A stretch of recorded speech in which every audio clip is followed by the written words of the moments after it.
Sacred Workshop. The bells of St. Eustache had long since ceased their midnight lament when Lucien Moreau finally set down his pipette, his fingers trembling not from exhaustion but from the terrible precision his work demanded.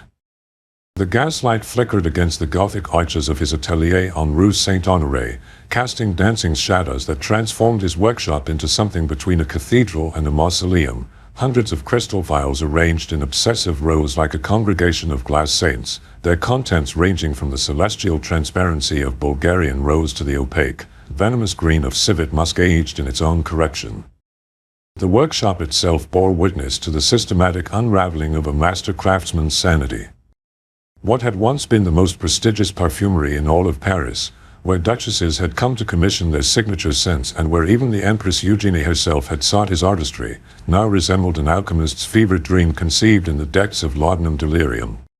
Distillation apparatus worthy of some infernal monastery twisted toward the vaulted ceiling like the arms of metal prophets reaching for a god who had long since abandoned this particular corner of his creation.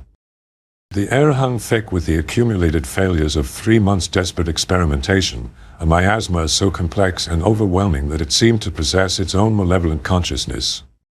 Jasmine Absolute had curdled to the medicinal stench of hospital wards where Celeste had spent her final weeks. Rose Otto, once precious as liquid rubies, had withered to the dusty sweetness of dried flowers pressed between the pages of prayer books that no longer offered comfort.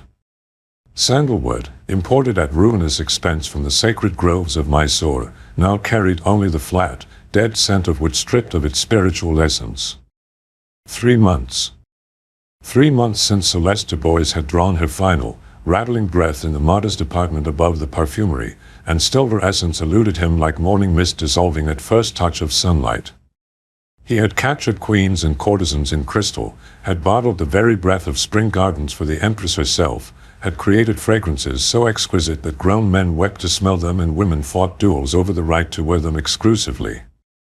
Yet this singular scent that had been his entire world, the aromatic signature of the woman who had transformed him from mere craftsman to true artist, remained as distant as heaven itself, as elusive as the soul's final exhalation. Mon Dieu, Celeste, he whispered to the daguerreotype that presided over his workbench like a saint's icon, her consumptive pallor rendered even more ethereal by the silver salt process that had captured her image just weeks before the end. What did you take with you that I cannot follow? What secret did you carry into that country from which no traveler returns? The portrait offered no answer, only that enigmatic half-smile he had kissed 1,000 times, now fixed forever in mercury and shadow. Her dark eyes that had once sparkled with mischief when she discovered him working past midnight, eyes that had grown luminous with fever in those final days, seemed to mock his efforts with the cruel indifference of eternity itself. Around the daguerreotype, he had arranged the relics of his obsession, a lock of her hair, black as raven's wing and still carrying the ghost of bergamot from her favorite cologne, the ivory hair combs she had worn to the opera on their last evening together, when she had insisted on attending Gounod's Faust, despite the blood that had begun to appear on her handkerchiefs, the silk gloves she had removed that final night, leaving behind the memory of her hands in his for what he had not known. Would be the last time. His current work lay spread before him in a chaos that would have appalled his former, methodical self, the Lucien Moreau who had built his reputation on precision, on the mathematical beauty of perfectly balanced formulae, on the classical harmony of scent pyramids that built from base through heart to the ethereal heights of top notes. That man was dead now, as surely as Celeste herself, replaced by this wild-eyed creature who mixed ingredients with the desperate intuition of a necromancer attempting to raise the dead through chemistry alone. Tonight's experiment had begun with promise, as they all did. A drop of ambergris, that precious vomit aged in whale bellies that Celeste had laughed about when he first explained its origin, delighted by the paradox of beauty born from nausea, correction transformed into something more valuable than gold.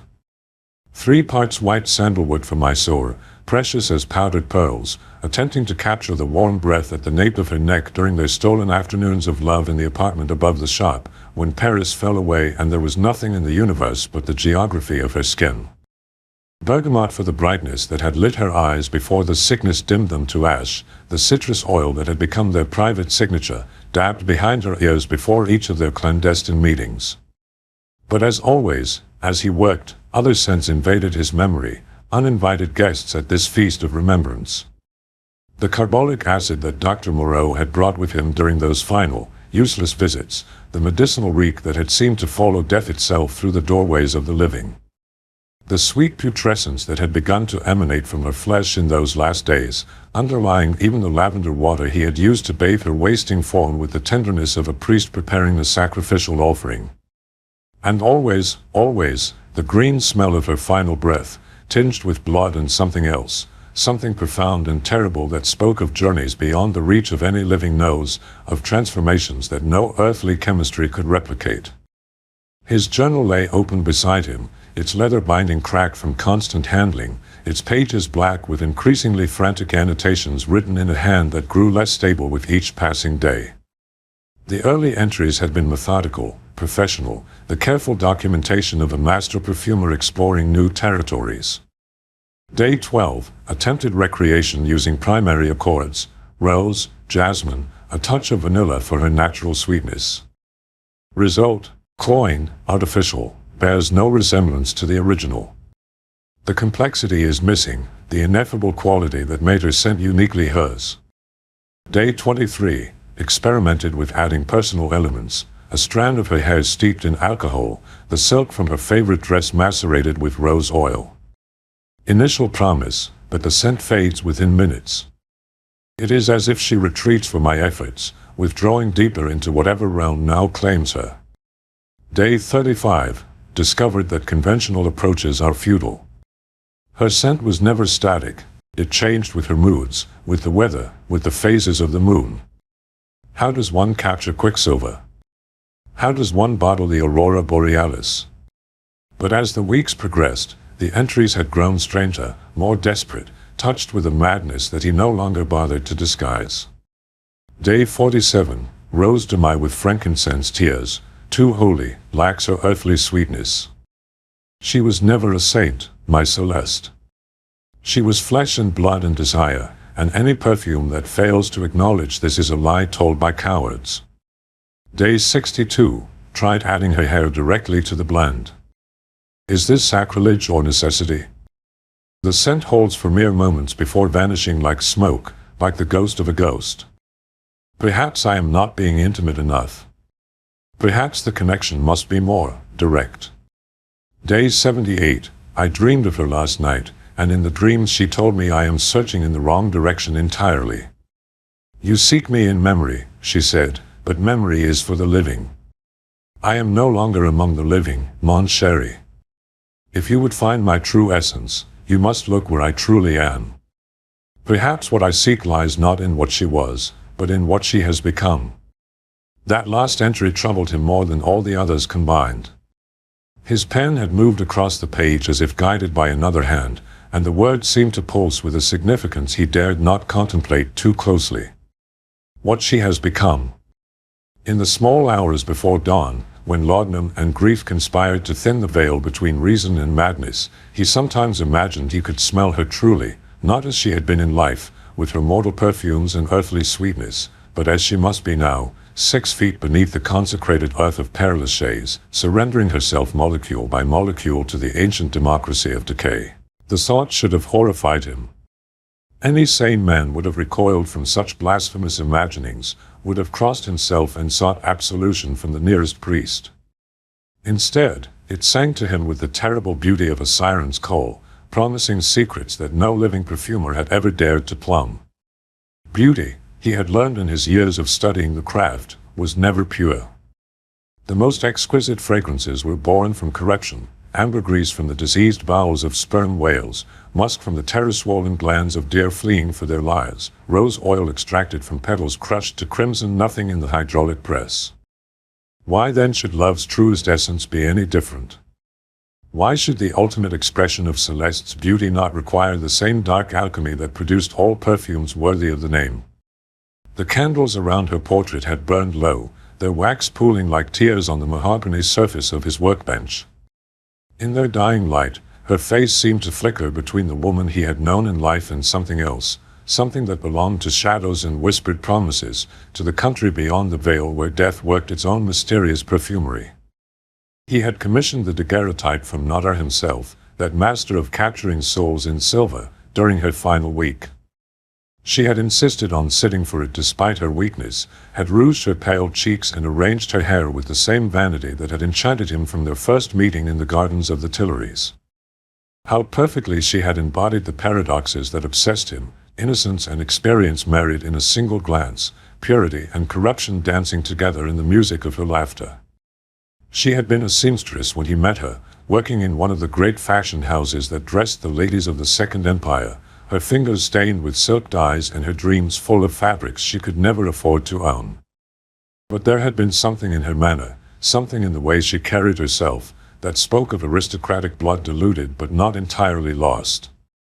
Perhaps her grandmother had been some count's mistress, or her great-grandmother a duchess fallen on high times.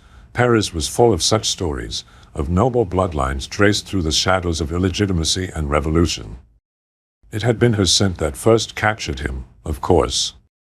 Even in the workshop where she came to deliver orders from her employer, even surrounded by the competing perfumes of his laboratory, he had been able to isolate and identify the unique aromatic signature that clung to her skin like an invisible garment more beautiful than any silk. It was not a perfume she wore, seamstresses could not afford such luxuries, but something far more precious, the natural chemistry of her own body, the mysterious alchemy that occurred when her particular flesh interacted with the world around her. He had spent weeks analyzing that scent, breaking it down into its component parts like a scholar parsing ancient Greek. The primary notes were floral, but not the obvious roses and jasmines that perfumers use to suggest femininity. Instead, there was something wilder, more complex, the green scent of stems and leaves, the mineral freshness of rainwater collected in stone basins, the honey sweetness of flowers that bloomed only at night. Underneath lay deeper mysteries, a trace of vanilla that spoke of warm skin and intimate embraces, a whisper of spice that hinted at hidden passions, and threading through it all like a melody almost too subtle to detect, something indefinable that belonged entirely to her and could never be replicated by any combination of oils and absolutes. He had courted her with perfumes, of course. What else could a man like him offer to win the heart of a goddess disguised as a seamstress? Custom blends created specifically for her skin, bottles of liquid poetry that transformed her from working girl to empress with a single application. She had accepted them with the grace of a woman born to luxury, had worn them with an understanding of their power that convinced him she was indeed destined for greater things than darning the torn laces of actresses and dancers. Their courtship had been conducted in the language of scent. He would leave bottles at her lodgings with notes explaining the inspiration behind each blend. This contains jasmine from Grasse for your beauty, bergamot from Calabria for your brightness, and a single drop of my own tears for the joy you bring me. She would wear each fragrance for a day, then return with her own poetic responses. Your jasmine makes me feel like a queen, but I prefer my natural scent mixed with yours. Perhaps you should create something that enhances rather than masks what God has already made perfect. It was the most sophisticated seduction either of them had ever experienced, and when she finally came to his bed, it was with the understanding that they were creating something together that transcended mere physical desire. She had arrived at his apartment carrying a small bottle of her own making, nothing more than water in which she had steeped rose petals and orange blossoms from the market, but applied with such artistry to her pulse points that it seemed more precious than any perfume ever created by mortal hands. That night, he had learned that the true essence of a woman could not be captured by any combination of ingredients available to the perfumer's art. It existed in the space between heartbeats, in the catch of breath at the moment of surrender, in the invisible chemistry that occurred when two souls recognized each other across the vast loneliness of existence. He had breathed her essence directly from her skin, had tasted it on his tongue like communion wine, had felt it seep into his very bones until he could no longer distinguish his own scent from hers. For 3 years, they had lived in this paradise of mutual creation. He had become famous throughout Paris for his revolutionary approach to perfumery, fragrances that told stories, that captured not just scents but emotions, that transformed their wearers into the heroines of their own romantic novels. She had left her position at the fashion house to become his unofficial apprentice and official muse, learning the secrets of his craft with the same intuitive understanding she brought to everything else. Together, they had created his masterpiece, Ledernel, a fragrance so complex and beautiful that it seemed to contain the entire spectrum of feminine possibility. It had been their wedding gift to each other, though they could never be legally married. He was already bound to a woman he had not seen in years, a marriage arranged by families for business purposes and abandoned the moment propriety allowed. But Ledernel had been their true marriage vow, a declaration that they had discovered something together that neither could achieve alone. Then the cough had started. At first, just a delicate clearing of the throat after particularly passionate nights, easily dismissed as a consequence of their enthusiastic exploration of pleasure's geography. But it had persisted, had grown deeper, had begun to carry flecks of crimson that could not be explained away.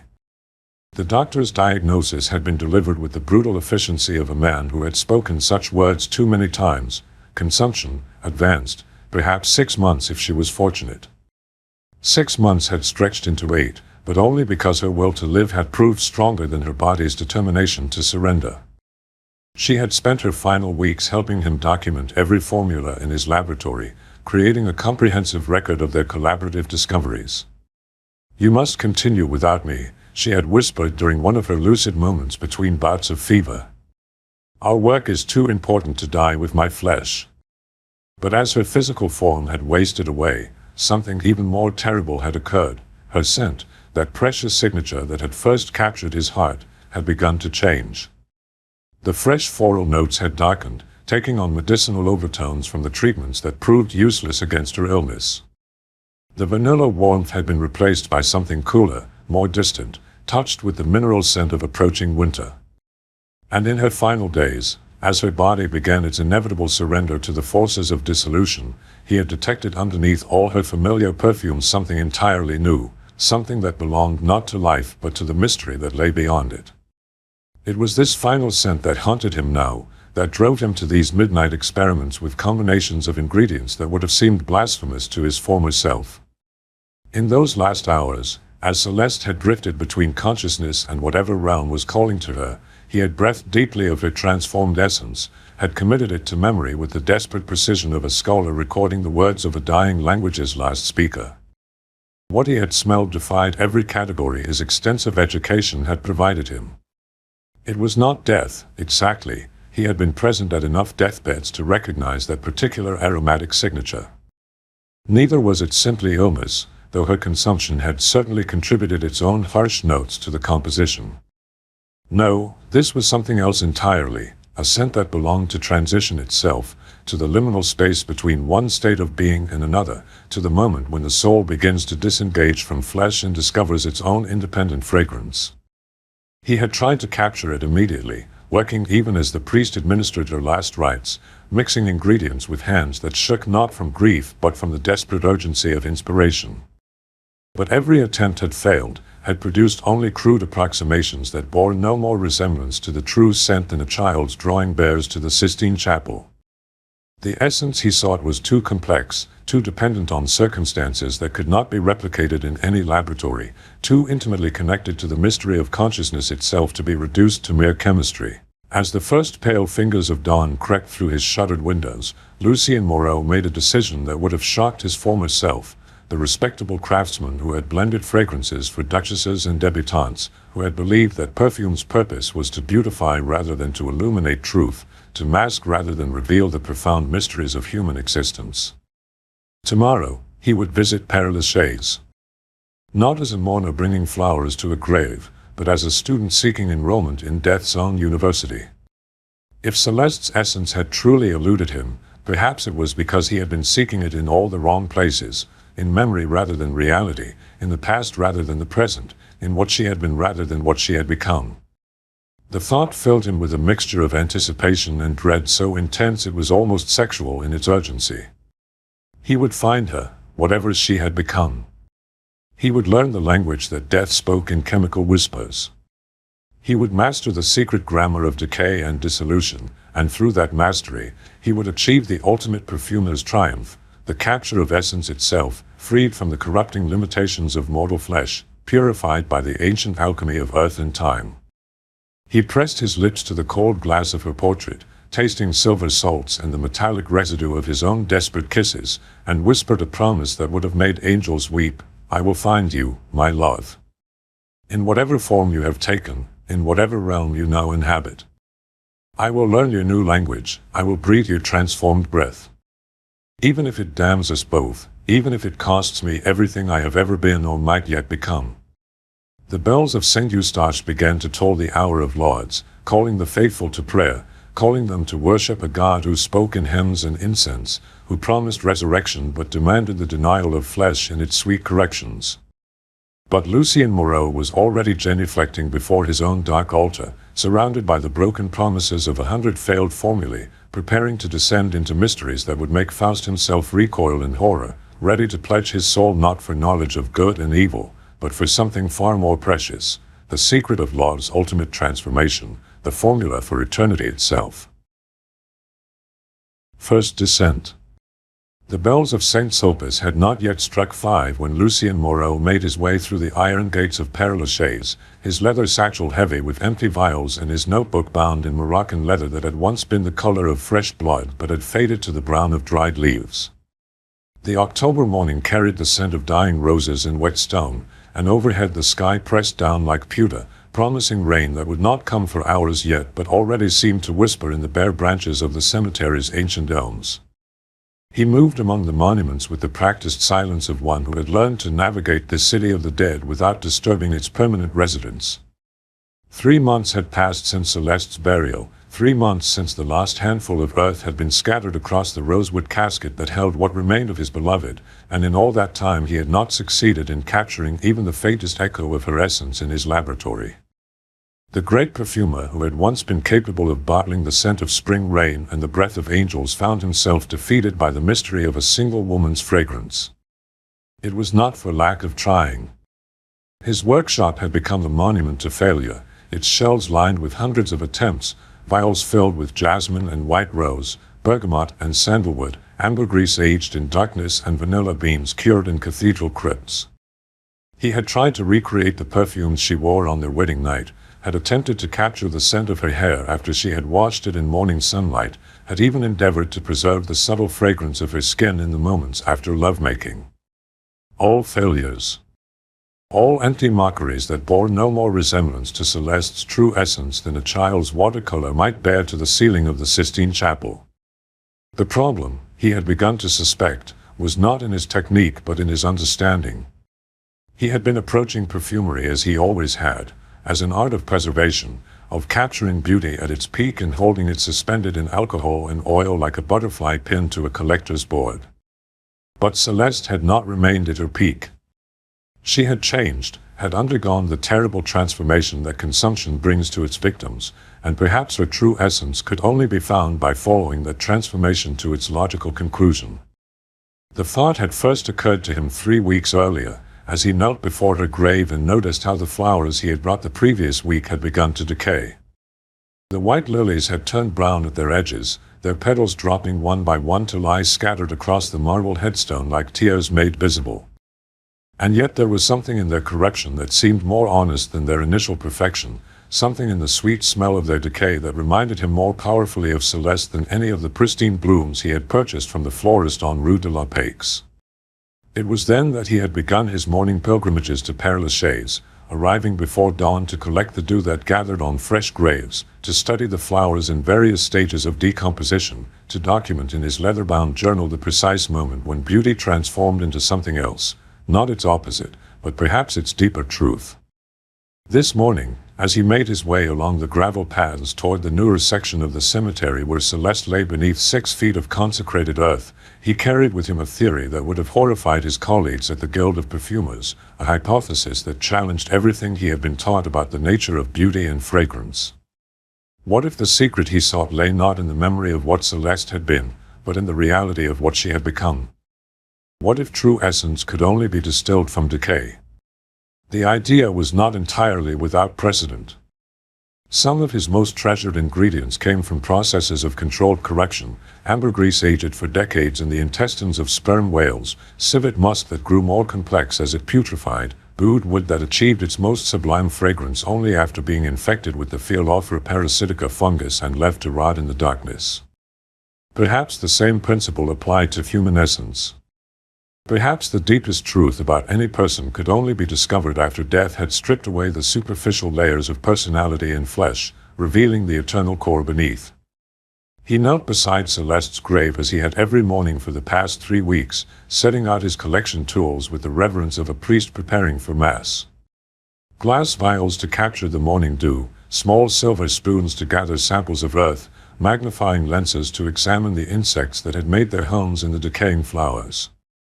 His notebook lay open beside him, its pages already filled with observations written in his precise hand, the way moisture condensed differently on marble than on granite, how the scent of decomposition varied depending on the type of flower and the length of time since death, the subtle differences between the exhalations of grades that were 6 months old versus those that had been sealed only weeks before.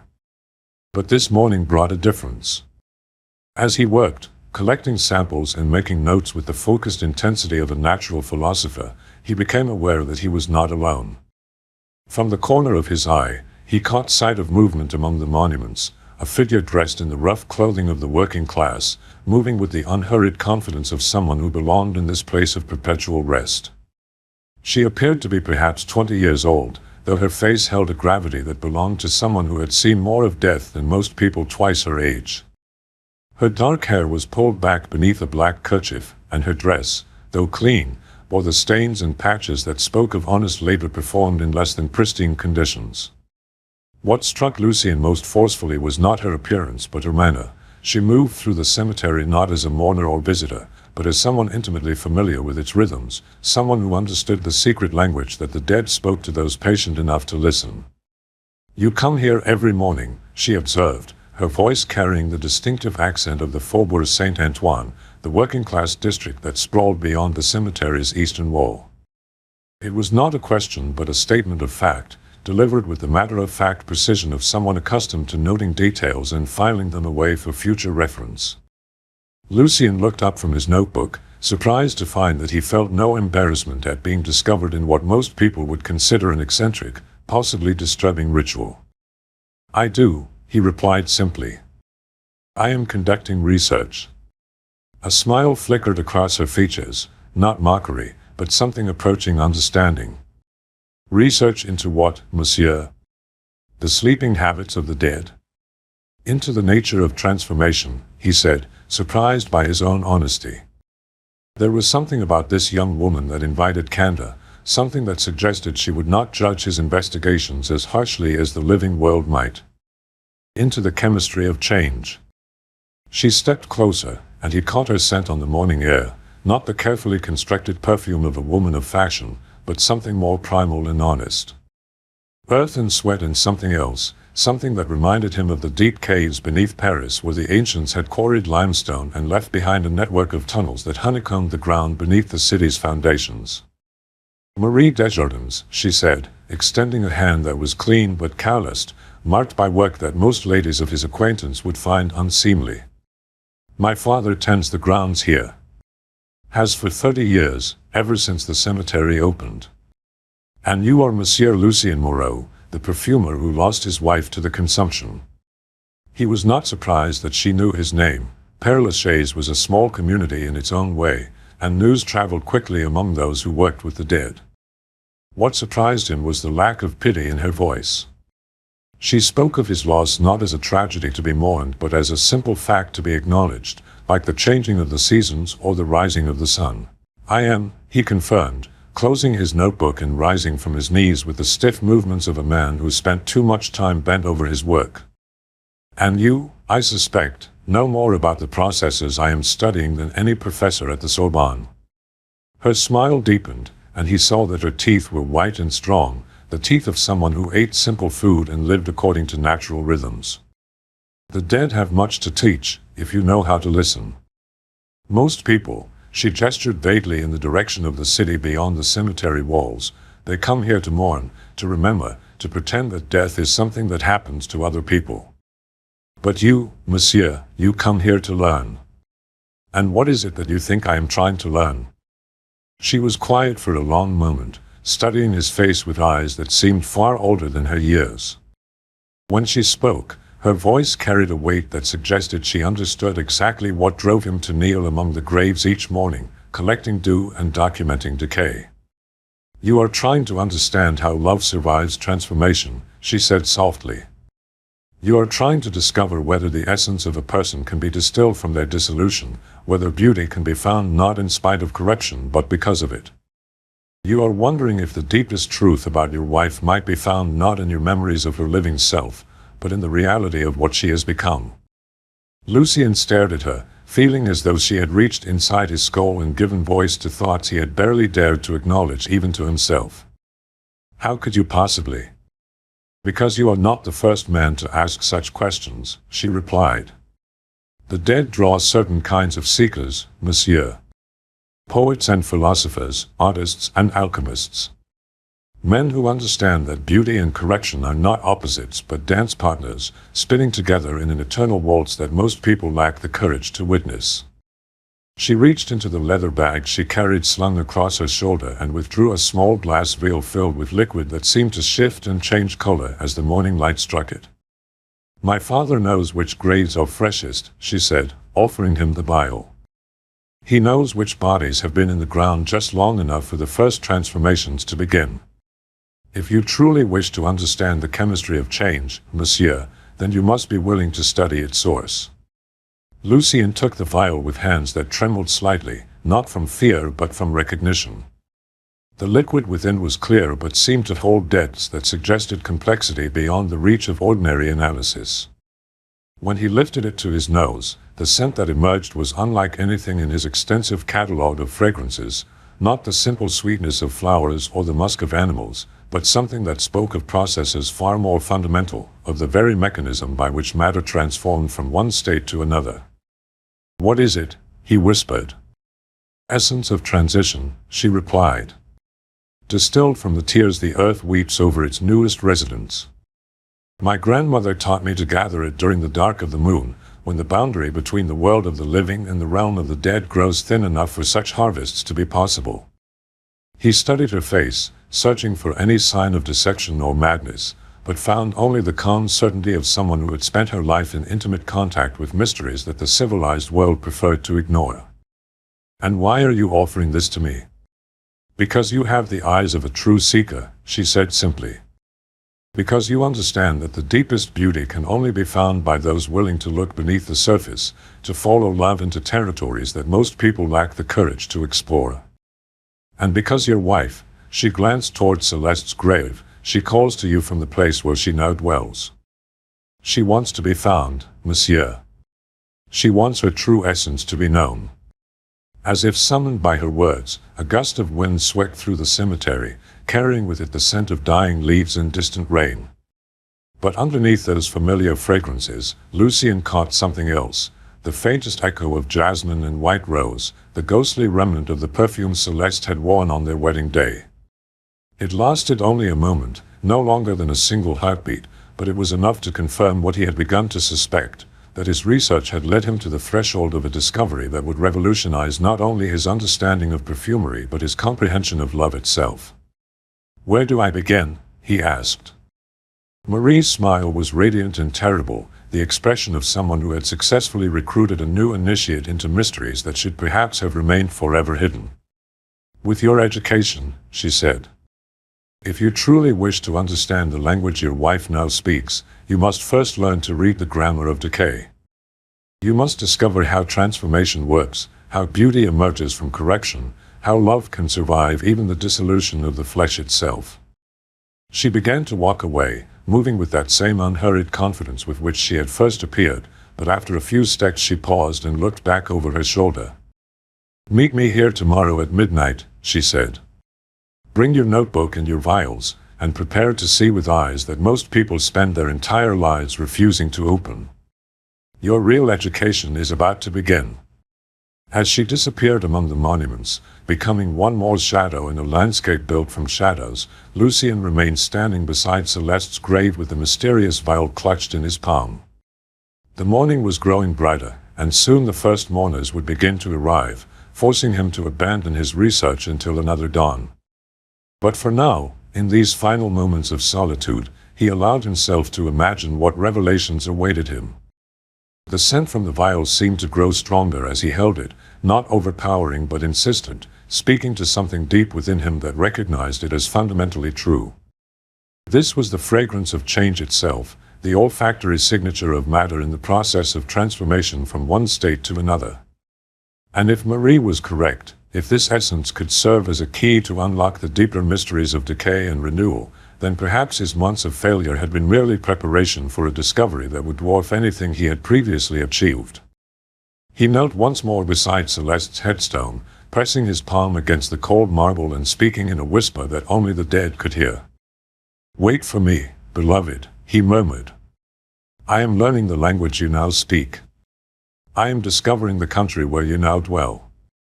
And when my education is complete, I will find you there, will distill your truest essence from the very heart of transformation itself. Death will not keep us apart. Love will find a way." The morning breeze carried his words away into the vast silence of the cemetery, where 6,000 souls lay waiting for someone brave enough to listen to their whispered secrets. And in his leather-bound notebook, Lucien Moreau began to write the first entry in what would become the most extraordinary research journal in the history of perfumery.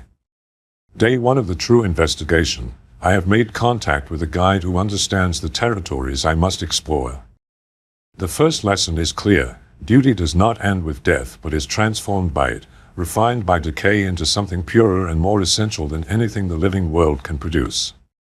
If I am to capture Celeste's true essence, I must be willing to follow her into the very heart of dissolution itself. May God forgive me for what I am about to undertake, and may Celeste forgive me if I lack the courage to see it through to its conclusion. As he walked back through the cemetery gates and into the waking world of Paris, the vial of essence hidden in his coat pocket seemed to pulse with its own secret life, whispering promises of revelations that would either elevate him to heights of understanding previously unimaginable or destroy him utterly in the attempt. Behind him, the shadows among the monuments seemed to stir with something approaching anticipation, as if the dead themselves were waiting to see whether this living man possessed the fortitude necessary to breach the wall between their world and his. The first descent had begun. Morgue sessions. The transformation was immediate and overwhelming. Where once Lucien had smelled only the mundane perfumes of a cemetery, wet earth, decaying flowers, the green breath of moss on stone, now an entire symphony of scent unfolded before him like the pages of some infernal codex written in pure sensation. From Celeste's grave rose not the nothing he had feared, nor even the putrid correction he had dreaded, but something far more complex and terrible in its beauty. Layers upon layers of aromatic revelation cascaded through his consciousness, the deep, loamy bass notes of soil enriched by dissolution, the bright metallic tang of iron as her blood surrendered its secrets to the earth, and threading through it all like a melody almost too subtle to perceive, the ghost of her skin's natural perfume, but transformed, transfigured into something that belonged more to dreams than to waking memory. "Mon Dieu," he breathed, staggering backward as the full force of the cemetery's hidden choir struck him. Every grave sang its own unique song of transformation, the week-old corpse of a merchant exhaling notes of bergamot and frankincense as his worldly flesh dissolved into spiritual lessons, the 6-month remains of a young mother whose bones now contributed a mineral sweetness like powdered pearls to the soil's complex bouquet, the ancient tomb of some forgotten nobleman whose centuries of decay had mellowed into something approaching ambergris, that same precious perfume base he had spent. Fortunes acquiring from whale hunters, here freely given by human generosity to worm and earth alike. Marie watched his revelation with the satisfaction of a teacher whose most promising pupil had finally grasped a fundamental theorem. "Now you begin to understand," she said, her voice seeming to come from very far away, filtered through veils of new perception. "Death is not the enemy of beauty, monsieur, it is beauty's truest collaborator. Without correction, there can be no perfume worthy of the name." The tincture's effects intensified with each breath. Lucien found himself able to trace individual scents to their sources with supernatural precision. That note of vanilla and spice emanated from a grave 3 rows distant, where a baker's wife had been interred with her favorite rolling pin.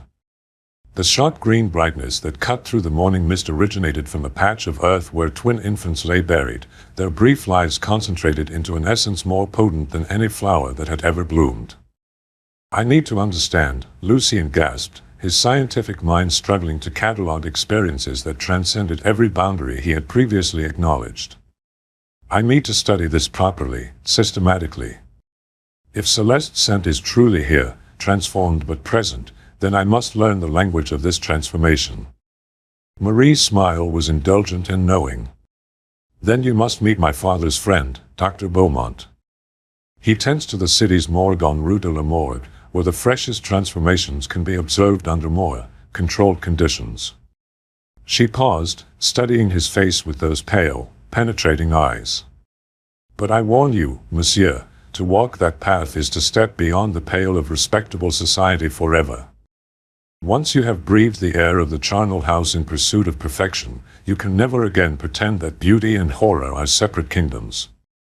3 days later, as autumn rain drummed against the grimy windows of the municipal morgue, Lucien Moreau found himself in the company of men who had long ago abandoned such pretenses. Dr. Honoré Beaumont was a cadaverous figure whose years of intimate acquaintance with death had carved his features into a topography of professional melancholy. His assistant, a hunchbacked creature called Petit who spoke only in whispers, moved among the marble slabs like a faithful sexton tending his morbid altar. Marie tells me you are interested in the chemistry of dissolution, Dr. Beaumont said without preamble, his voice carrying the weary authority of a man who had performed 1,000 autopsies and found them all equally revelatory of human futility. A noble pursuit, though perhaps not one your respectable clientele would appreciate knowing about. The morgue's main chamber was a cathedral of clinical horror, its vaulted ceiling lost in shadows that no amount of gaslight could fully penetrate. Marble tables arranged in precise rows held their silent congregants, the day's harvest of mortality brought in from the streets and tenements of Paris. Paupers and prostitutes, drunkards and foundlings, each beginning their own unique journey into chemical transcendence. Under the influence of Marie's tincture, which he had taken to consuming each morning like a sacrament, Lucien could perceive the morgue as no living man had ever experienced it. What should have been a charnel house of revulsion revealed itself instead as a laboratory of the most exquisite transformations. Each corpse broadcast its own aromatic signature with the clarity of a perfectly tuned instrument in some cosmic orchestra. This one arrived yesterday, Dr. Beaumont said, gesturing to a young woman whose pale flesh still held the translucent beauty of recent death. Street girl, consumption most likely. No family to claim her, so she becomes a subject for our mutual education. He drew back the sheet with the practiced indifference of long habit, revealing a form that would have inspired Aphrodite herself to weep with envy.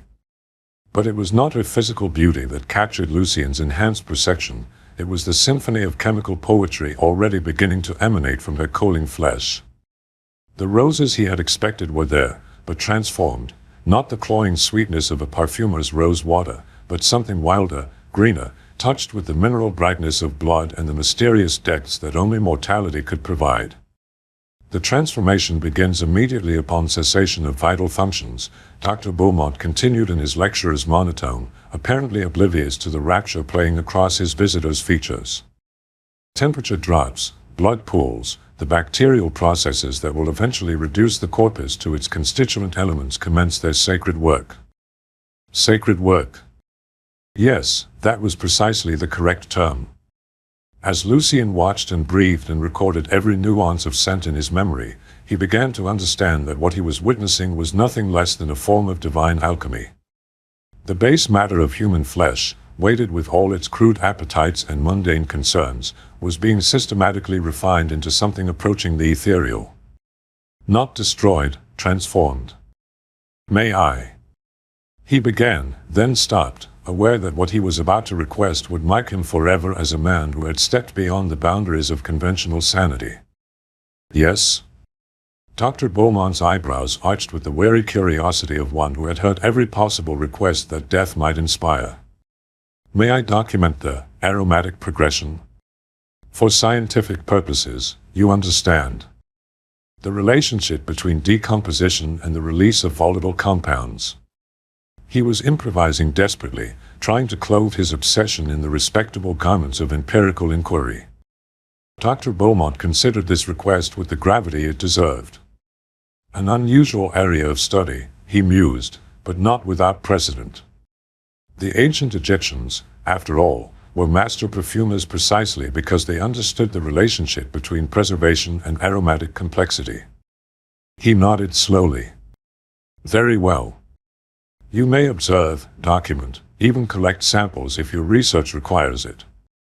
But you will work at night, when the official business of the day is concluded, and you will speak of your findings to no one outside this chamber. And so began Lucien's true education in the aesthetics of mortality. Night after night, he returned to the morgue with his notebooks and vials, his increasingly sophisticated understanding of decay's hidden perfumes, his growing certainty that conventional perfumery was nothing more than children's games compared to the profound artistry that death practiced upon the human form. He documented everything with the obsessive precision of a medieval monk illuminating holy texts. The way that different ages produce different aromatic signatures, children yielding notes of green innocence even in corruption, elderly corpses offering the mellow complexity of wines aged to perfection. The manner in which various diseases left their chemical fingerprints upon the dissolution process, consumption creating ethereal, almost angelic fragrances, while cholera produced effects more suited to the darker angels of Baudelaire's imagination. Most revelatory of all were the young women, those unfortunates whose beauty had been their doom on the streets of Paris. In them, Lucien found the closest approximation to what he sought, echoes and harmonics of Celeste's lost perfume refracted through the prism of other flesh, other deaths. A prostitute named Mathilde who had died of laudanum poisoning exhaled notes of jasmine and bitter almonds that stopped his breath with their similarity to his beloved scent on those nights when grief had driven her to seek oblivion in the poppy's embrace. Another girl, barely 16, whose heart had simply stopped beating one cold November dawn, offered up a fragrance so purely rose-like that he wept to breathe it, even as his scientific mind catalogued the precise chemical processes that had produced such unexpected beauty from such tragic clay. Week by week, month by month, his understanding deepened. He learned to read the language of putrefaction as fluently as he had once read the formulae of traditional perfumery. He discovered that true aromatic complexity emerged not in the first days after death, when the corporeal form still clung to its illusions of solidity, but in the third and fourth weeks, when the boundaries between self and world began to dissolve in earnest. It was during this period that he made his most significant breakthrough. While documenting the aromatic progression of a young seamstress who had died in her sleep, he detected beneath the expected notes of decay something altogether extraordinary, a bass accord that seemed to encompass not just her individual essence, but something universal, archetypal, eternal. It was the scent of femininity itself, distilled to its purest expression through the crucible of mortality. "I have found it," he whispered to Dr. Beaumont one December midnight, his breath visible in the morgue's chill air. "The fundamental principle. The true bass note that underlies all feminine beauty." Dr. Beaumont looked up from his own grisly research, his pale eyes reflecting a mixture of professional interest and growing concern for his collaborator's mental state. "And what might that be?" Lucien held up a vial filled with liquid that seemed to capture and hold the gaslight like imprisoned moonbeams. "The essence of surrender," he breathed. "Not to death, but to transformation. The moment when the soul releases its hold on flesh and allows chemistry to compose its final poem." He had found the key. Now he needed only to apply it to the one lock that mattered, the mystery of Celeste's continued presence in this world, the secret of her transformation from beloved woman to pure, eternal essence. But first, he realized with growing excitement and horror, he would need to journey deeper still into death's kingdom. The morgue had taught him much, but it dealt only with the recently deceased, with transformations still in their infancy. For the complete education his quest required, he would need to commune with decay in its most advanced and terrible forms. He would need to visit the charnel house itself, that ancient repository where the bones of countless generations lay heaped in careless democracy, where time had reduced emperors and paupers alike to the same fundamental calcium poetry. There, in the very heart of mortality's domain, he would learn the final secrets that would allow him to complete his masterwork. The thought filled him with a mixture of anticipation and dread so intense it was almost sexual in its urgency.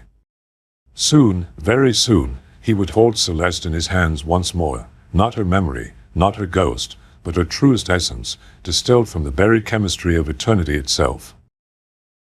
Charnel House Revelation. Marie led him through the twisting catacombs beneath Montparnasse on the night of the winter solstice, when the veil between worlds grew thin and the dead whispered their secrets to those brave or mad enough to listen. Her torch cast dancing shadows on walls lined with human skulls, each hollow socket seeming to watch their descent into the bowels of the earth with the patient attention of eternity itself. The journey had begun 3 hours past midnight, when the last revelers had stumbled home from the cabarets of Montmartre and Paris lay wrapped in the profound silence that only comes to great cities in the deepest hours before dawn.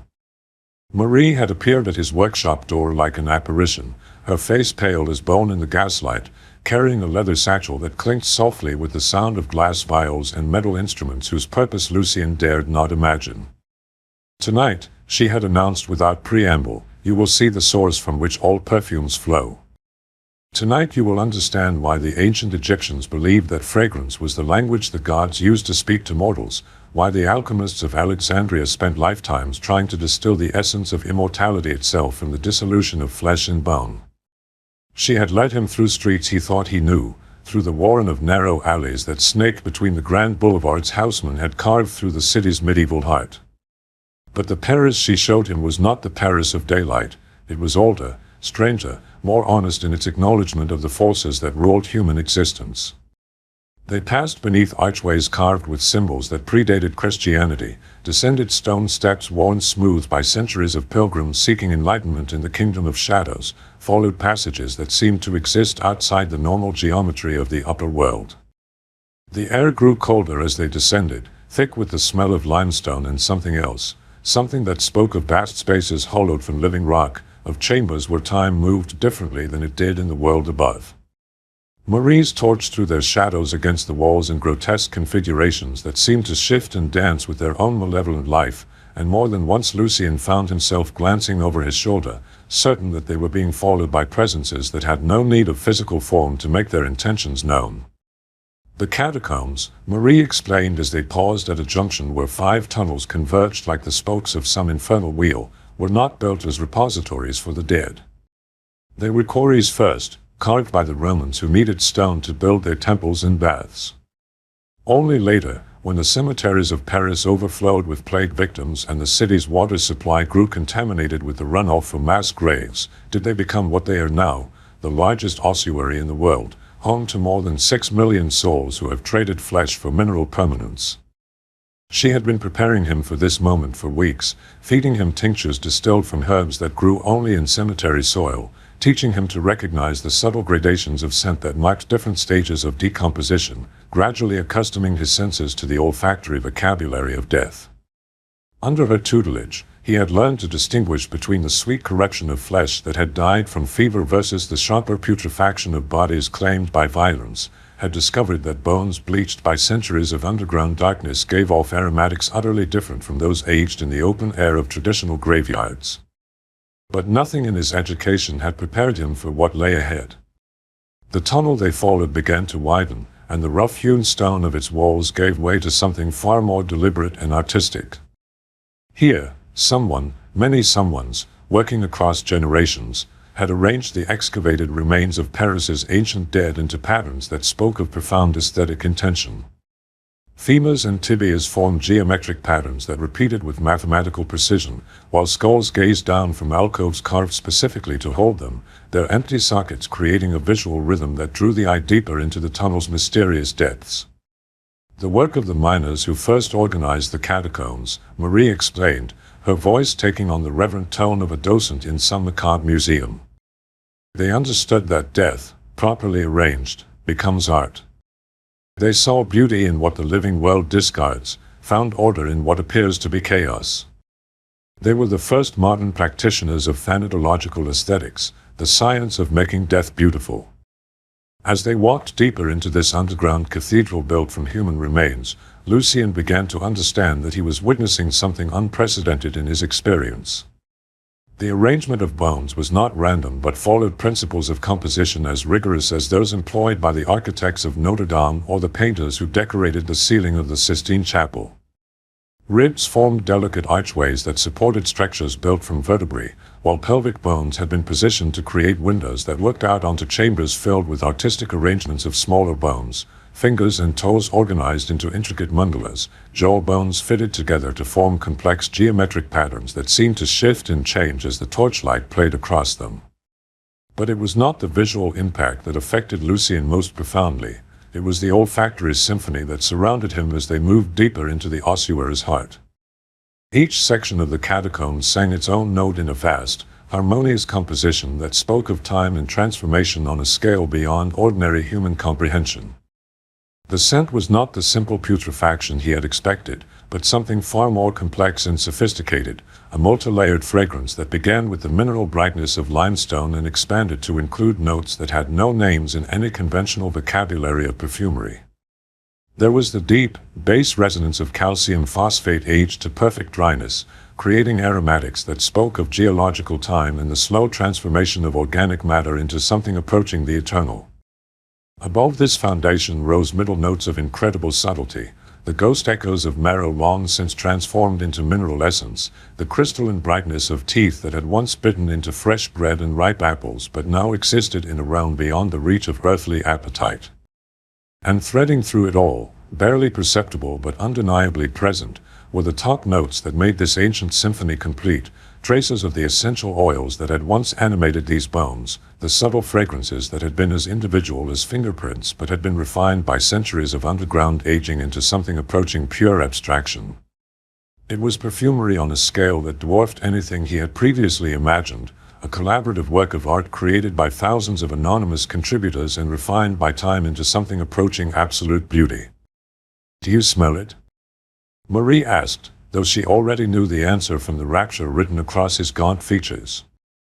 Her own face was transformed by the underground atmosphere, the harsh lines of working-class hardship softened by torchlight into something approaching ethereal beauty. The perfume of pure time itself? Lucien could only nod, his voice temporarily stolen by the magnitude of what he was experiencing.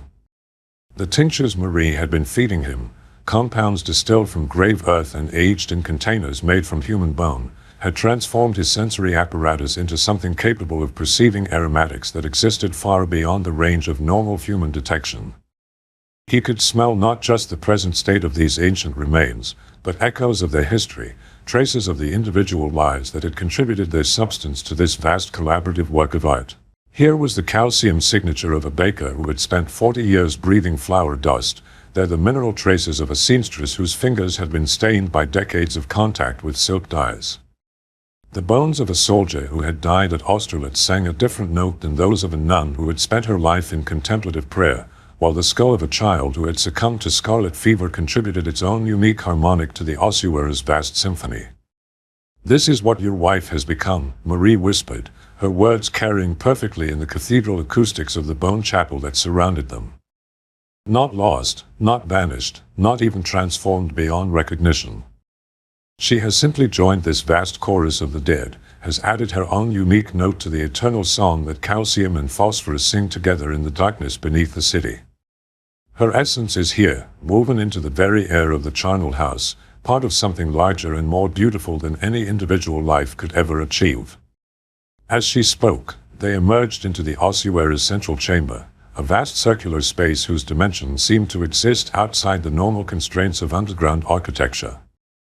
The walls rose perhaps 30 feet above their heads, every inch covered with artistic arrangements of human bones that created patterns of almost hypnotic complexity.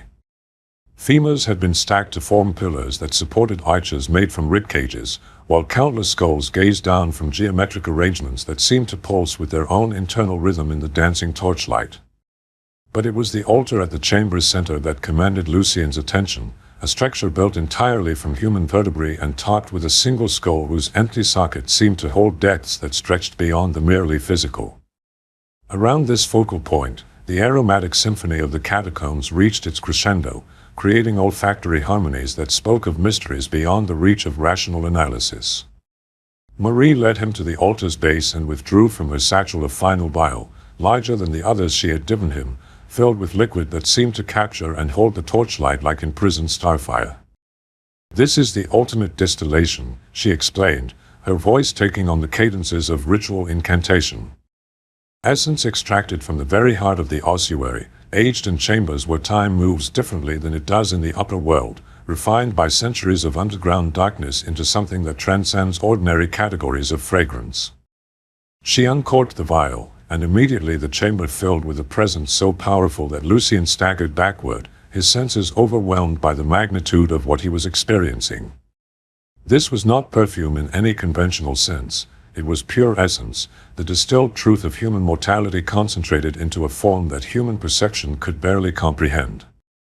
It was the smell of every tear that had ever been shed, every prayer that had ever been whispered, every love that had ever transcended the boundaries of flesh to touch something eternal. And within this vast oceanic fragrance, unmistakable and undeniable, was Celeste herself, not as she had been in life, constrained by the limitations of mortal flesh, but as she truly was in the realm beyond death, pure essence freed from the corrupting influence of material existence. She was here, woven into the very substance of the ossuary's atmosphere, part of the eternal chorus that the dead sang together in their underground cathedral. "Now do you understand?" Marie asked, though the question was rhetorical. Understanding was written across every line of Lucien's transformed features. Love does not end with death. It is perfected by it, refined by dissolution into something purer and more essential than anything the living world can produce. Your wife calls to you from this place, speaks to you in the language that only the dead fully comprehend. Will you answer her call? Lucien reached for the vial with hands that trembled not from fear but from recognition. As his fingers closed around the crystal container, he felt Celeste's presence more powerfully than he had since the moment of her death, not as memory or imagination, but as immediate, undeniable reality. She was here, in this underground temple built from human bones, waiting to be reunited with the only man who had ever loved her completely enough to follow her into the kingdom of shadows. "What must I do?" he whispered, his voice barely audible above the acoustic whispers of the ossuary itself. Marie's smile was radiant and terrible, the expression of a priestess who had successfully initiated a new acolyte into mysteries that should perhaps have remained forever hidden. "You must complete your education," she replied. "You must learn to read the final chapter in the Book of Transformation, must discover how to distill essence not from memory but from reality itself. You must follow love into territories that most people lack the courage to explore." She began to walk away from the altar, moving with that same unhurried confidence that had marked all their underground encounters, but paused at the chamber's threshold to deliver final instructions. "Return to your workshop," she commanded. "Begin the great work. Use what you have learned here to create the ultimate perfume, not a recreation of what your wife was in life, but a distillation of what she has become in death. Capture her essence not as you remember it, but as it truly is, eternal, incorruptible, refined by dissolution into something approaching the divine itself." As her torchlight disappeared into the tunnel that would lead them back to the surface world, Lucien remained alone in the ossuary's central chamber, surrounded by the artistic arrangements of 6 million dead and holding in his hands the ultimate ingredient for his masterpiece. The aromatic symphony of the catacombs continued around him, bass notes of geological transformation, middle harmonies of mineral transcendence, top notes of essential oils refined by centuries into something approaching pure abstraction.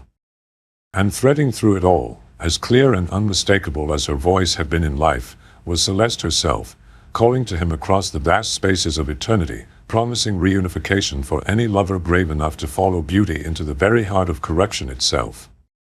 The vial in his hand seemed to pulse with its own secret life as he finally turned to follow Marie back toward the surface world.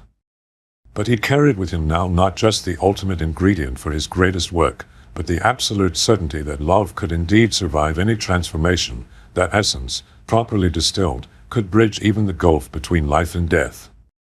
Behind him, the ossuary's ancient residents resumed their patient vigil, their hollow sockets seeming to nod approval as another seeker departed their underground kingdom carrying knowledge that would either elevate him to heights of understanding previously unimaginable or destroy him utterly in the attempt to achieve perfect communion with the eternal mystery of love itself. The revelation was complete. The great work could begin. The perfect formula. In his workshop above the perfumery, working by the light of black candles Marie had given him, candles made from the rendered fat of executed criminals, she had explained with her terrible smile. Lucien began the creation of his masterpiece. For 3 days and nights, he labored with the focused intensity of a medieval alchemist transmuting base metal into gold, combining the essences he had gathered from Morgue and Charnel House into a formula that would capture not just Celeste's memory, but her eternal truth. The workshop had been transformed into something that bore little resemblance to the elegant atelier where he had once created perfumes for the wives of bankers and the mistresses of ministers. Gone were the crystal decanters filled with rose water and bergamot, the silver dishes of ambergris and precious oud, the orderly rows of bottles labeled in his precise copperplate script. In their place stood apparatus that would have been more at home in the laboratory of some medieval necromancer, retorts and alembics of blackened glass, distillation chambers whose coils twisted through configurations that seemed to follow no earthly geometry, vessels that had been fashioned not from common materials but from substances whose very names whispered a forbidden knowledge. The centerpiece of this transformed space was the great alchemical furnace Marie had helped him construct, a device built according to principles found in manuscripts that predated the Christian era, designed not merely to apply heat but to channel the fundamental forces that govern transformation itself. Its flames burned with colors that had no names in any terrestrial palette, fed by compounds that Marie gathered during the dark of the moon from places where the boundary between the world of the living and the realm of the dead grew thin enough for such harvests to be possible. The base notes came first, extracted from the very bones of the ossuary itself. Working with instruments that Marie had procured from sources she would not name, Lucien had scraped mineral deposits from femurs that had aged for 3 centuries in the catacombs' perfected darkness, had powdered vertebrae that had once supported the spines of saints and sinners alike, had dissolved fragments of skulls into solutions that glowed with their own internal phosphorescence. These he combined with distillations drawn from the earth of Père Lachaise, not ordinary soil, but the sacred loam that had been enriched by centuries of human dissolution, that had drunk the tears of 10,000 mourners and absorbed the essence of countless flowers left to decay on marble headstones.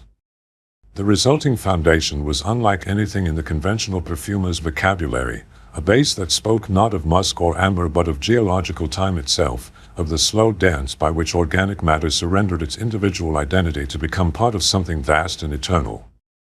To this mineral foundation he added the middle notes, essences distilled from his months of research in the city morgue, where Dr. Beaumont had allowed him access to subjects in various stages of decomposition.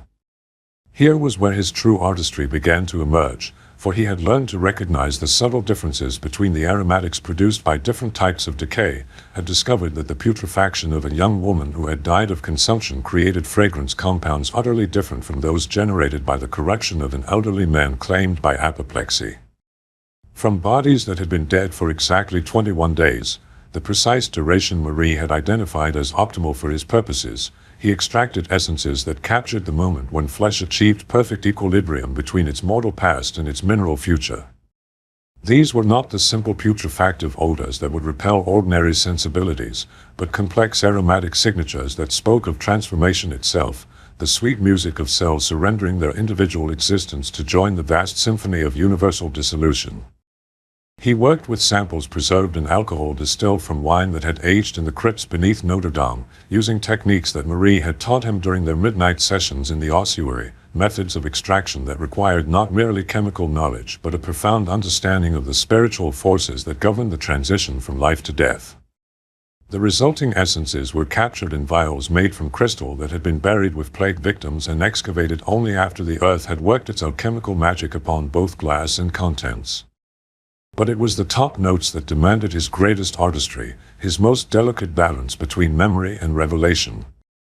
Here he used the precious remnants of Celeste's own perfume, the few drops that remained in the crystal flacons she had worn on their wedding night, the traces he had carefully preserved from her clothing and jewelry, the ghostly echoes of fragrance that still clung to the letters she had written him during the early days of their courtship. These memories of her living scent he combined with essences far more daring and profound. From her grave, during the conjunction of moon and planets that Marie had identified as optimal for such harvests, he had collected the exhalations that rose from the earth on certain nights when the boundary between worlds grew thin. From flowers that had grown in the cemetery soil enriched by her decomposition, he had distilled essences that carried not just botanical fragrances but the deeper aromatics of transformation itself. And finally, in an act of devotion that would have horrified the conventional world but which he understood to be the ultimate expression of perfect love, he added a single drop of his own blood, freely given, carefully prepared according to Marie's ancient instructions, offered as the final component that would bind all other elements into harmonious unity. The distillation process required 7 days and nights, during which the alchemical furnace burned with flames that cast no shadows but somehow illuminated corners of reality that ordinary light could never reach. Lucien worked without sleep, sustained by tinctures that Marie brought him at midnight, compounds that kept his body functioning while allowing his consciousness to expand beyond the normal boundaries of mortal perception. On the third night, as the bass and middle notes achieved their first tentative harmony, he began to experience visions that he carefully recorded in his journal. He saw Celeste not as she had been in life, young, beautiful, constrained by the limitations of flesh, but as she truly was in the realm beyond death, pure essence dancing in forms too complex for ordinary comprehension to grasp. She spoke to him in languages that had no words, communicated through aromatics that bypassed rational thought to address something far deeper and more primal. By the fifth night, as the top notes began to integrate with their foundation, the visions became so vivid that the boundary between laboratory and other world seemed to dissolve entirely. His workshop filled with presences that he could not see but could sense with perfect clarity, the spirits of all those whose remains had contributed to his great work, gathered to witness the creation of something unprecedented in the history of human endeavor. On the seventh morning, as the first light of dawn began to filter through the workshop's blackened windows, the distillation was complete. The great alchemical apparatus grew still, its otherworldly flames guttering out to leave behind only silence and the crystal flagon that held the culmination of months of research, weeks of preparation, and 7 days of labor that had pushed him beyond the boundaries of ordinary human endurance. "Lessons to Celeste," he whispered, lifting the flagon to the morning light and watching how the liquid within seemed to capture and hold radiance like imprisoned starfire. The perfume was clear as water yet seemed to contain depths that suggested infinite complexity, layers upon layers of meaning that revealed themselves slowly, like the movement of celestial bodies across the vast darkness of space. When he lifted the crystal stopper and allowed the first molecules to escape into the workshop's atmosphere, the effect was immediate and overwhelming. The air itself seemed to thicken with presence, and he found himself surrounded not by the familiar environment of his laboratory but by something that transcended physical space entirely, a realm where beauty achieved its most perfect expression, where love existed in forms too pure for mortal flesh to contain. The fragrance was impossible to describe using the conventional vocabulary of perfumery. It began with what could only be called the scent of time itself, not the simple passage of moments but the vast, geological dance by which matter transformed from one state to another across the centuries. These mineral-based notes spoke of patience beyond human comprehension, of forces that worked on scales too large for individual consciousness to grasp. Above this foundation rose middle harmonies that captured the very essence of transformation, not the simple decay that ordinary minds associated with death, but the complex chemical poetry by which flesh surrendered its individual identity to join something far larger and more beautiful than any single existence could achieve. These were the aromatics of transcendence itself, the olfactory signature of matter achieving perfect spiritual expression. But it was the top notes that made the formula truly miraculous, for here dwelled Celeste herself, not as memory or imagination, but as immediate, undeniable reality. Her presence filled the workshop like sunlight, and Lucien found himself weeping tears of pure joy as he recognized the essential truth of what he had accomplished. He had not merely created a perfume, he had forged a bridge between the world of the living and the realm of the dead, had discovered the secret formula that could reunite separated lovers across the vast gulf of mortality itself. The scent evolved on the air like a symphony unfolding across time, revealing new harmonies and complexities with each breath. Here was Celeste as she had been on their wedding night, young, eager, trembling with anticipation as he had carried her across the threshold of their first home. There was her laughter as they had walked together through the gardens of the Luxembourg Palace, her tears when she had first realized that the consumption would not be defeated by love or hope or medical intervention. But woven through these memories of her mortal existence was something far more profound. Celeste as she truly was now, freed from the limitations that had constrained her earthly life, existing in forms that transcended individual identity to become part of the vast, eternal dance that all matter performed in its journey from birth through death to something approaching divine transformation. As the morning progressed and the perfume continued to evolve in the workshop's atmosphere, Lucien realized that he had achieved something unprecedented in human history.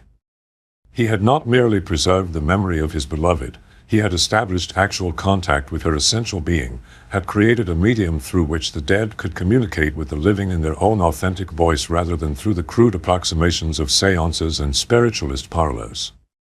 The formula was perfect, not in the sense of technical achievement, though it represented the culmination of every principle he had ever learned about the art of perfumery, but in the deeper sense of spiritual completion.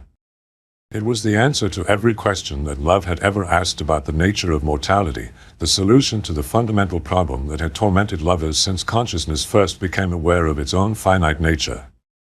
He sealed the precious flagon with wax blessed by Marie according to rituals older than Christianity, then placed it in a case lined with velvet that had been dyed with pigments extracted from flowers that grew only in cemetery soil.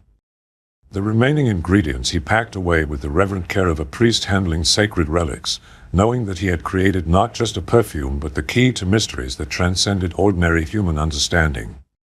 Outside his workshop windows, Paris was waking to another ordinary day, merchants opening their shops, clerks hurrying to their offices, housewives beginning their daily round of domestic duties.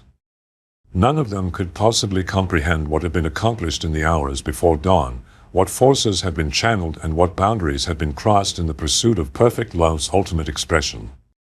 But in his journal, Lucien recorded the truth with the precision of a natural philosopher documenting a revolutionary discovery. The great work is complete. I have succeeded in distilling the essence not of memory but of eternal reality itself. Celeste lives in this perfume as she could never live in flesh, pure, incorruptible, free from the corruption that mortality brings to all earthly beauty. Love has achieved its final victory over death, and the formula I have created stands as proof that no separation need be permanent for those brave enough to follow beauty into the very heart of transformation itself. As he prepared to test his creation, to wear the perfume that would either reunite him with his beloved or destroy him utterly in the attempt, Lucien felt a peace deeper than any he had known since Celeste's death. Whatever happened next, he had accomplished something that would endure beyond his own mortal existence. He had proven that love, properly understood and courageously pursued, could indeed transcend every boundary that nature and death imposed upon human affection. The perfect formula was complete. The final communion could begin. The sacred and profane. As dawn broke over the rooftops of Paris and the bells of Notre Dame announced the arrival of Sunday morning, Lucien lifted the final product to his lips and pronounced the words that would either damn him eternally or elevate him to understanding beyond the reach of ordinary mortals. Lessons to Celeste, the true perfume of love perfected by death. The liquid burned as it touched his tongue, but it was the burning of revelation, of truth too concentrated for mortal flesh to contain comfortably. As the perfume flowed down his throat and into his blood, Lucien experienced a transformation that began in his physical senses but quickly transcended any merely material change. The workshop around him began to shimmer and shift, walls becoming translucent as the boundary between the world of the living and the realm of the dead grew gossamer thin. The black candles flared with sudden brilliance, their flames reaching toward heaven like the fingers of supplicants desperate for divine attention. And in that supernatural illumination, Lucien saw her. Celeste stood beside the workbench where he had labored for 7 days and nights, but she was not the woman he remembered from their brief marriage. Death had refined her beyond the limitations of mortal flesh, had distilled her essence into something that existed on the borderland between human and divine. Her skin held the luminescence of pearls, her hair moved with the rhythm of underwater currents, and her eyes contained depths that seemed to reflect the accumulated wisdom of eternity itself. "My beloved," she whispered, her voice carrying harmonics that resonated not just in his ears but in his bones, in his blood, in the deepest chambers of his heart. You have learned the language I now speak. You have followed love into territories that most mortals lack the courage to explore. You have achieved the great work. She reached toward him with fingers that seemed to be made of crystallized starlight, and as her touch made contact with his flesh, Lucien understood that the perfume had accomplished exactly what he had intended. It had not merely recreated Celeste's essence, but had created a bridge between the kingdom of the living and the realm of the dead. I have been waiting, she continued, her form becoming more solid and present with each word. Waiting for you to understand that love does not end with death but is perfected by it. Waiting for you to discover that beauty achieves its truest form not in spite of corruption but because of it. Waiting for you to create the key that would unlock the door between worlds. As she spoke, the workshop continued its supernatural transformation.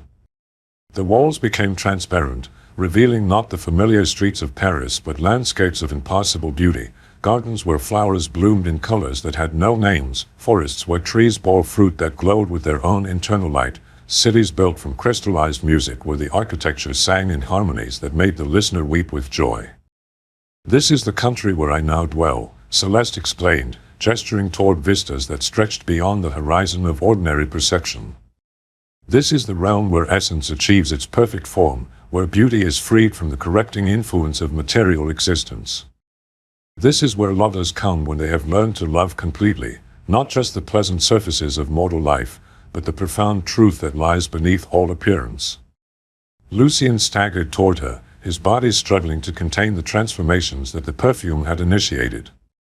He could feel his own essence beginning to separate from its physical housing, feel the magnetic pull of the realms she inhabited drawing him inexorably toward a reunion that would transcend any earthly understanding of love. But even as he reached for her luminous form, the workshop door burst open, admitting figures from the world of ordinary mortals, Marguerite Dubois, Celeste's sister, accompanied by Dr. Beaumont from the morgue and two uniformed officers of the prefecture. Their faces showed expressions of horror and disgust as they took in the scene before them, the black candles burning with their unholy light, the workbench covered with vials containing essences that spoke of forbidden research, and Lucien himself, transformed by his week-long labor into something that existed on the borderland between human and otherworldly. Lucien! Marguerite cried, her voice sharp with a mixture of grief and revulsion. What have you done? What blasphemies have you committed in the name of my sister's memory? She rushed toward him, but stopped abruptly as the fragrance that surrounded him reached her nostrils. Her face went pale, then flushed, then pale again as she recognized the impossible truth, that the scent emanating from his transformed form was indeed Celeste's essence, but Celeste as she had never been in life, purified, perfected, refined by death into something approaching the divine. Mon Dieu, she whispered, tears streaming down her face as the perfume transported her instantaneously back to childhood afternoons spent braiding her sister's hair, to shared secrets whispered in darkened bedrooms, to the last kiss they had exchanged before consumption claimed its victim. It is her. It is truly her. But how? What have you done? Dr. Beaumont stepped forward, his physician's training warring with the evidence of his senses. He was a man of science, a rational skeptic who had spent years studying the mechanics of death and dissolution. But the fragrance that filled the workshop spoke to something deeper than rational analysis. It whispered of mysteries that medical textbooks could not explain, of transformations that occurred in realms beyond the reach of anatomical study. This is impossible, he muttered, even as his own eyes filled with tears at the beauty of what he was experiencing. The dead cannot return. Love cannot survive the dissolution of the brain that created it.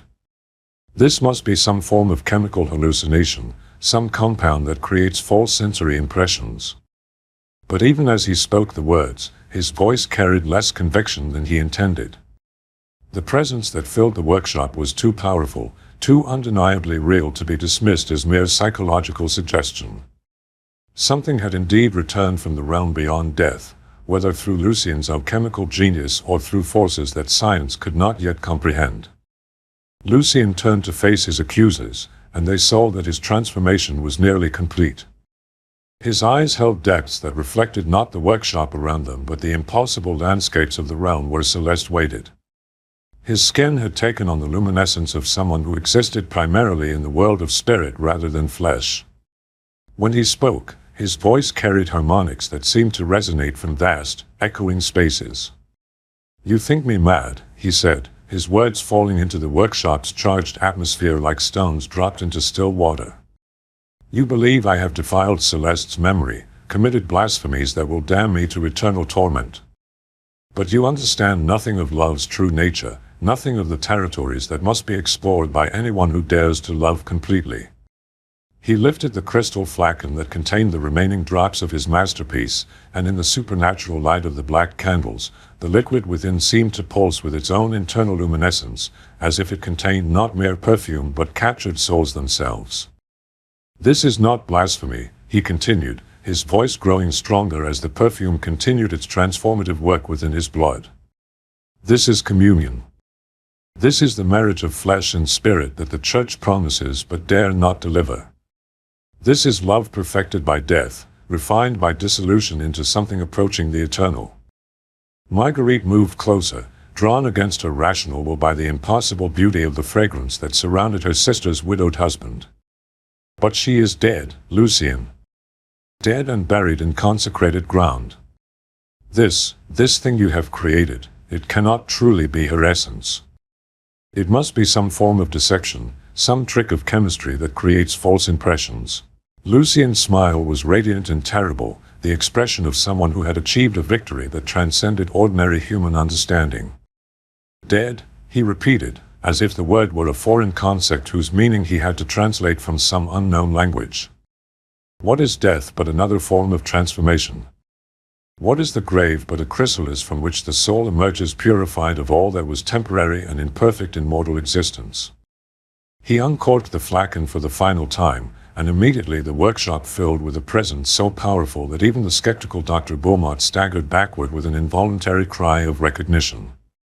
This was not memory or imagination or chemical hallucination.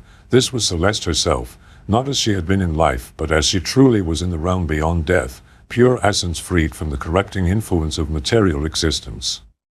"She lives," Lucien whispered, his words carrying across the workshop with the authority of absolute certainty.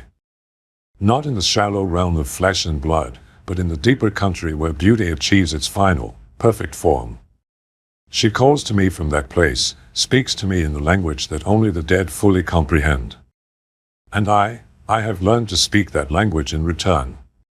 As he lifted the vial toward his lips, preparing to complete the communion that would unite him forever with his beloved's transformed essence, the watching figures realized they were witnessing something unprecedented in human experience. Not suicide, but transcendence, not death, but transformation into a state of being that existed beyond ordinary categories of existence. The perfume burned as it touched his lips, but it was the burning of revelation, of truth too concentrated for mortal flesh to contain. As consciousness began to slip away from him like morning mist dissolving in sunlight, Lucien experienced a final vision, Celeste herself, radiant and eternal, extending her hand to welcome him into the country where beauty never fades, where love achieves its final, perfect form, where the chemistry of eternity transforms all mortal longings into pure, imperishable essence. The workshop fell silent except for the soft weeping of Marguerite, who knelt beside Lucien's transformed form with tears streaming down her face. The black candles continued to burn with their supernatural light, casting shadows that seemed to dance with their own independent life.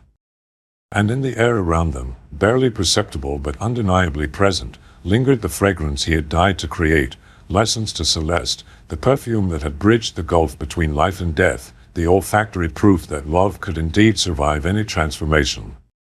Dr. Beaumont approached the body with the careful movements of someone entering a sacred space.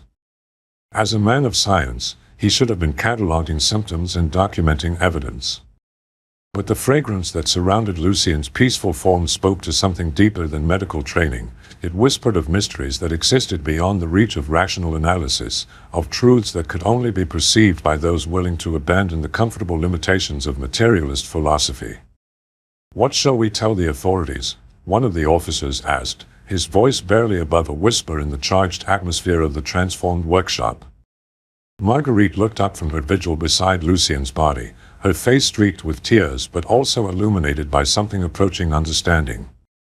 She had breathed deeply of the impossible fragrance he had created, had felt her sister's presence more powerfully than at any time since the funeral, had glimpsed truths about the nature of love and death that would haunt and comfort her for the remainder of her days. "We tell them that a master perfumer died in pursuit of his art," she said finally. "We tell them that love drove him to explore territories that most people lack the courage to enter. And we say nothing of what we have witnessed here, nothing of fragrances that should not exist, nothing of presences that return from realms beyond death, nothing of the possibility that the boundary between life and death might be more permeable than we dare to believe." As dawn broke over the rooftops of Paris, the workshop gradually returned to ordinary dimensions. The black candles guttered and died, their supernatural light fading to leave only natural illumination. The impossible landscapes glimpsed through transparent walls dissolved back into familiar brick and mortar. The sense of vast presences gathering to witness supernatural events dispersed like smoke in a gentle breeze. But the fragrance lingered, lessons to Celeste, the perfume that had cost its creator his life but had achieved something unprecedented in the history of human endeavor. It would remain in that workshop for decades to come, drawing seekers and poets and lovers who sensed in its presence something that transcended ordinary boundaries of human experience. Artists would make pilgrimages to breathe air that still held traces of impossible beauty. Philosophers would debate whether Lucien Moreau had achieved genuine transcendence or had simply died in pursuit of an elaborate delusion. But for those who had witnessed the perfume's creation, for those who had seen love follow its beloved into the very heart of death's kingdom and return victorious, there could be no doubt about what had been accomplished in those 7 days and nights of alchemical transformation. They had seen proof that beauty and correction were not opposites but collaborators, working together to create something more profound than either could achieve alone. They had witnessed evidence that love, when pursued with sufficient courage and dedication, could indeed bridge any gulf, even the seemingly insurmountable chasm between life and death. Marie Desjardins arrived at the workshop as the authorities were removing Lucien's peaceful form, her face showing no surprise at what she discovered. She moved through the transformed space with the reverent attention of a priestess entering her most sacred temple, breathing deeply of the fragrance that hung in the air like visible prayer. "He achieved the great work," she whispered to Marguerite, who had remained to oversee the removal of her brother-in-law's body. "He created the philosopher's stone of perfumery, a fragrance that transforms base matter into spiritual gold. He proved that love is indeed the most powerful force in the universe, capable of transcending any limitation that mortality might attempt to impose upon it." She collected the few remaining drops of Lessons to Celeste with the reverent care of someone handling holy relics, understanding that she held in her hands the distilled proof of humanity's greatest mystery, the persistence of love beyond the dissolution of the flesh that gave it birth. The secret of its creation would die with her, buried in the same cemetery where Lucien and Celeste now lay side by side in earth that had been sanctified by their impossible reunion. But the fragrance itself would endure, a testament to the truth that Baudelaire had proclaimed in his poetry and that Lucien Moreau had proved through the ultimate sacrifice of his alchemical art. That beauty emerges not in spite of corruption but because of it. That love achieves its truest form not through the denial of mortality but through its complete embrace. That death is not love's enemy but its most perfect collaborator, refining desire through dissolution into something approaching the eternal. Lessons to Celeste had accomplished exactly what its creator intended. It had captured not mere memory but truth itself, had bottled not nostalgia but the actual substance of love perfected by death. It stood as proof that the boundary between the sacred and profane is far thinner than conventional morality dares to acknowledge, and that those brave enough to love completely must be prepared to follow that love into territories that exist beyond the safe borders of ordinary human experience. The perfume's legacy would outlive everyone who witnessed its creation, inspiring generations of artists and lovers to explore the dangerous borderlands where beauty and corruption dance their eternal waltz. For in that crystal vial, Lucien Moreau had achieved immortality, not for himself, but for the love that had driven him to pursue mysteries that should perhaps have remained forever hidden. The sacred and profane had become one, united in a fragrance that would forever bear witness to love's ultimate triumph over the arbitrary limitations of mortality itself.